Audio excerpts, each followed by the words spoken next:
Question number 1 है prove that root 5 is irrational. तो हमें प्रूव करना है कि रूट 5 एक इरेशनल नंबर है। तो हम इसको जो है एक कॉन्ट्राडिक्शन मेथड से सॉल्व करेंगे। कॉन्ट्राडिक्शन मेथड का यहाँ पे मतलब हुआ कि हम रूट 5 को इरेशनल नंबर की बजाय रेशनल नंबर लेट कर लेते हैं और फिर वो फैक्ट रॉन्ग प्रूव हो जाएगा, तो उससे ये इरेशनल प्रूव हो जाएगा। ठीक है, तो इसका सॉल्यूशन करते हैं। सबसे पहले हम लेट कर लेते हैं, let under root 5 is a rational number. Root 5 को हमने एक रैशनल नंबर मान लिया है।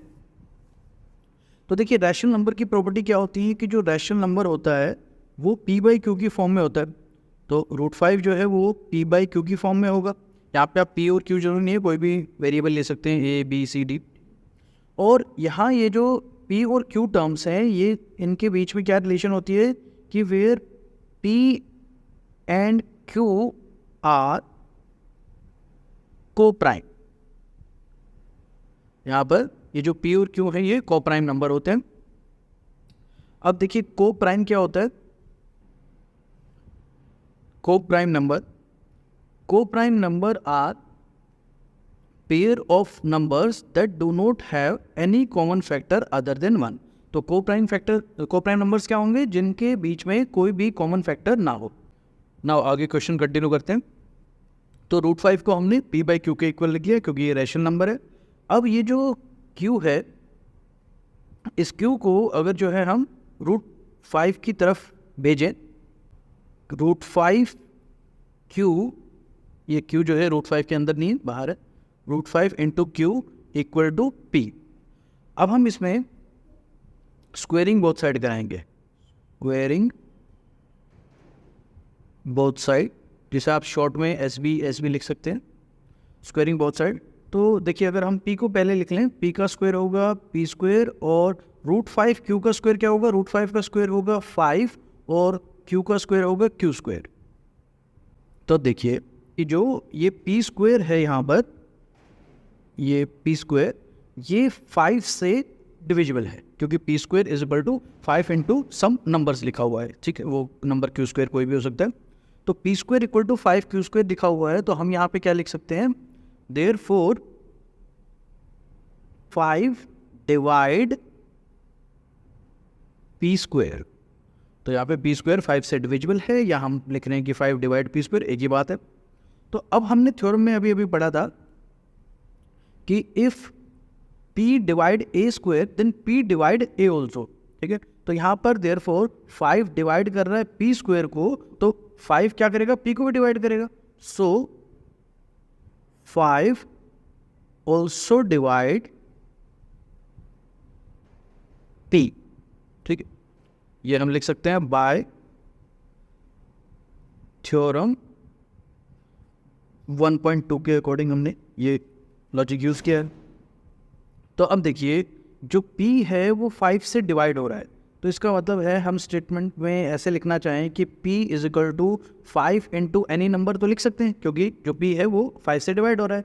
तो हम यहाँ पे एक और अनदर इंटीजर्स मान लेते हैं r। तो हम यहाँ p को लिख रहे हैं p इक्वल टू 5r।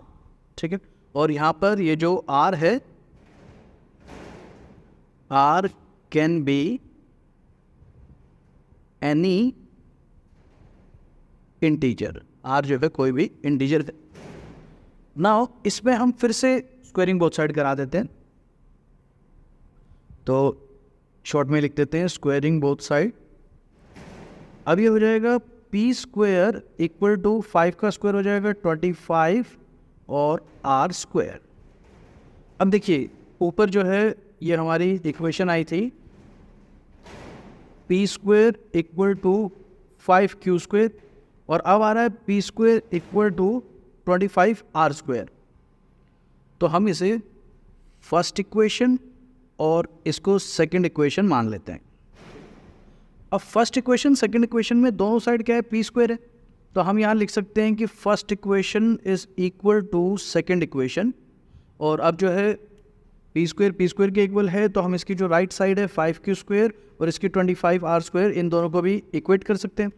तो ये हो जाएगा 5 q square equal to 25r square, क्योंकि फर्स्ट इक्वेशन सेकंड इक्वेशन के इक्वल है।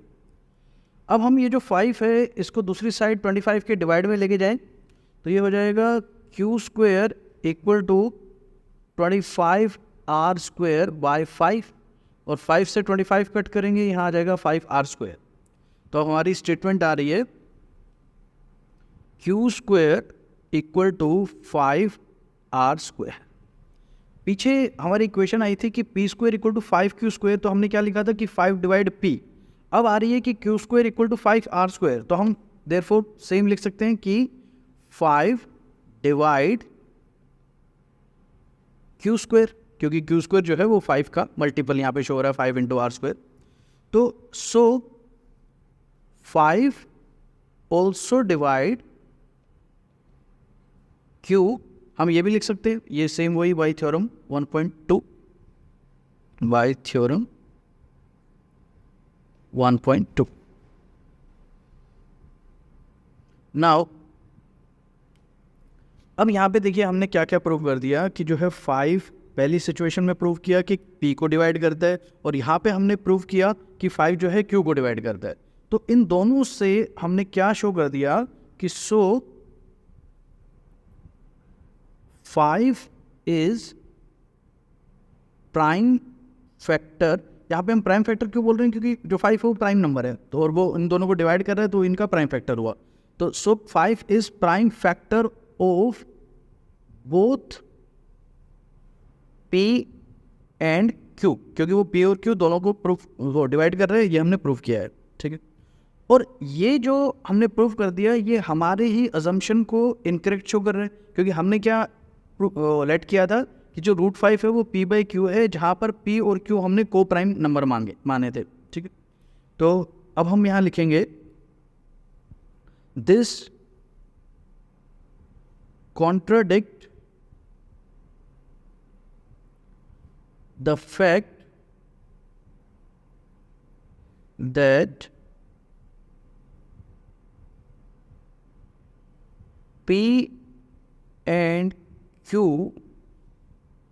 are co-prime।